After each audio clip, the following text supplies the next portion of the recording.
বিশেষ করে রাত 10টায় কিংবা জনকণ্ঠেও কিন্তু প্রকাশিত হয়েছে এই 31 জানুয়ারি বিকেলে হঠাৎ করেই বাংলাদেশ জামায়াতে ইসলামীর আমির ডক্টর শফিকুর রহমানের ভেরিফাইড আইডি থেকে নারীদের নিয়ে একটি বিতর্কিত পোস্ট দেখা যায়। বিতর্কিত এ পোস্ট রাজনৈতিক মাঠে বেশ উত্তেজনা সৃষ্টি করেছে, যদিও এই বিষয়টিকে ষড়যন্ত্র বলে দাবি করছে দলটি। কিন্তু হ্যাকাররা কিভাবে এত বড় মাপের একজন নেতার আইডির নিয়ন্ত্রণ নিল? এটি কি কারিগরি ত্রুটি নাকি সমালোচনার মুখে ইসলামী দলটির পিছুটান? যদিও বা জামায়াতের পক্ষ থেকে দাবি করা হয় সুপরিকল্পিতভাবে আইডির নিয়ন্ত্রণ নিয়ে দলের ভাবমূর্তি নষ্ট করতে এই কাজ করেছে একটি পক্ষ। জানানো হয় তাদের সাইবার টিম হ্যাকড হওয়া আইডি 14 মিনিটের মাথায় উদ্ধার করতে সক্ষম হয়েছে। আমরা পাসওয়ার্ড পরিবর্তনের চেষ্টা করেছি যখন আমরা জানতে পেরেছি। এ ঘটনাকে কেন্দ্র করে রাজনৈতিক অঙ্গনেও শুরু হয়েছে তুমুল বিতর্ক।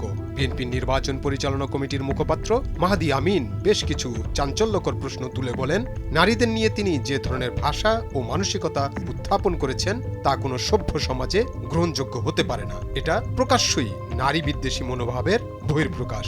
এ সময় তিনি প্রশ্ন তুলেছেন, বিতর্কিত পোস্ট আসার প্রায় 9 ঘন্টা পর কেন হ্যাকিংয়ের দাবি তোলা হলো?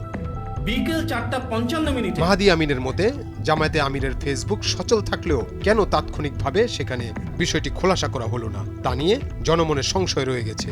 যদি এটি সত্যি হয়ে থাকে তীব্র নিন্দা এবং ধিক্কার জানাই। এখন প্রশ্ন হলো, কারিগরিভাবে এই হ্যাকিং কিভাবে সম্ভব? জামায়াতের দেওয়া তথ্য ও সাইবার বিশেষজ্ঞদের মতে এর পিছনে 3টি বড় কারণ থাকতে পারে। হ্যাকাররা স্পিয়ার ফিশিং এর আশ্রয় নিয়েছিল, যা সাধারণ ফিশিং এর চেয়ে অনেক বেশি শক্তিশালী। দুঃখিত, আমি পিসির টাইম জোনটা একটু চেঞ্জ করে নিই। প্রথমেই হ্যাকাররা আমিরকে টার্গেট করে একটি ইমেল পাঠিয়েছিল, যা দেখতে হুবহু কোনো সরকারি অফিস বা দলের জরুরি নথিপত্রের মতো।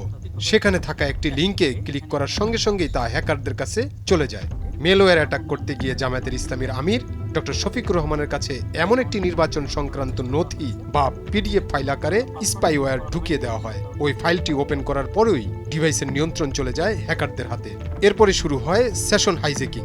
ব্রাউজারের সেশন টোকেন বা কুকি চুরি করে হ্যাকাররা সরাসরি আমিরের সচল এক্স অ্যাকাউন্টে ঢুকে পড়ে, যা 14 মিনিটের মাথায় টের পায় জামায়াতের সাইবার বিশেষজ্ঞ দল। পরে তারা দ্রুত পাসওয়ার্ড পরিবর্তন করে সব সচল ডিভাইস থেকে অ্যাকাউন্ট লগ আউট করে দেন। কিন্তু যা হওয়ার তা ততক্ষণে করে ফেলে হ্যাকাররা। পোস্টের স্ক্রিনশট ভাইরাল হয়ে যায়, যা নিয়ে নেটিজেনদের বাইরেও নিজ দলের কর্মীদের প্রশ্নের সম্মুখীন হচ্ছেন নেতারা। আবুল হাসান, ভোরের কাগজ। সেক্রেটারি উনার জায়গা থেকেও কিন্তু বাংলায় পোস্ট হয়েছে। আপনারা যদি লক্ষ্য করে থাকেন সেম জিনিসের বাংলা পোস্ট।